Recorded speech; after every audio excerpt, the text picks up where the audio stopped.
ئەم کاتتان باش دوای کۆتایی هاتنی کۆبنەوەکانی کۆنفرانسی یەکانگیری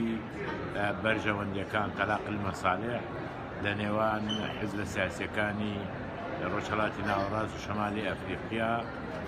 کتلەی وڵاتە عەرەبیەکان کۆتایی هات لە دوایدا کۆبنەوەیەک لەگەڵ وەفدێکی پارتی کۆمونیستی چین لەلایەن ئێمەوە ڕێکخرا و ئەو وەفدە زیارەتی کردین لە زیارەتەکەدا باسی پێکەوە ئیشکردن و گرنگی چین بە هەرێمی کوردستان لە هەمان کاتیشدا پەیوەندیە مێژووی دێرینەکانی چین لەگەڵ یەکێتی نیشتیمانی کوردستان و لەگەڵ هەرێمی کوردستانی عێراق هەروەها خۆشحاڵ بوون بە ئامادەبوونی وەفدی کوردستانیش بۆ ئەم کۆنفرانسە و هیوادارن کە لە داهاتوێکی نزیک کۆنفرانسێکی لەو بابەتە بۆ لایەنە سیاسیە کوردستانیەکان لەگەڵ حیزبی شیوعی چین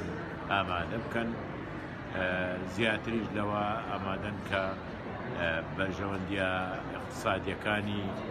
هەرێمی کوردستان لە نەزەر بگرن یارمەتی کۆمپانیەکانی محەلی بدەن بۆ هاتنیان بۆ هەرێمی کوردستان و پیادەکردنی تەکنۆلۆژیا و شێوەی پێشکەوتن لە چین لە هەرێمی کوردستانیش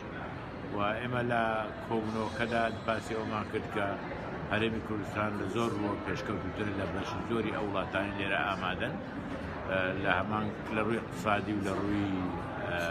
ئاوەدانکردنەوە بۆ ئێمە خۆشحاڵ دەبین کە ئەگەر کۆمپانیاکانی ئەوان لە هەمان کاتیشدا وڵاتی چین بەو ئیمکاناتی اقتصادی کە هەیەی بۆ بە هێزێک کە هاوسەنگی لە نظامی سیاسی لە جیهان دەپارێزی چاوێکی لە ملەتانی ژێردەستبی لە بواری مافی چارەخۆنووسین بۆ گەلی فەڵەستین بۆ گەلی کوردستان و هەولی ئەوە بدرێت کە ڕابردووی تاڵ نەگەڕێتەوە و جەرایمەکانی کراون لە زمانی سەدام حوسێن تەجروبە نەکرێنەوە لە هەرێمی کوردستان بۆ خەڵکی کوردستانی لە ئەمن و ئەمان بژی وەکو خۆی لە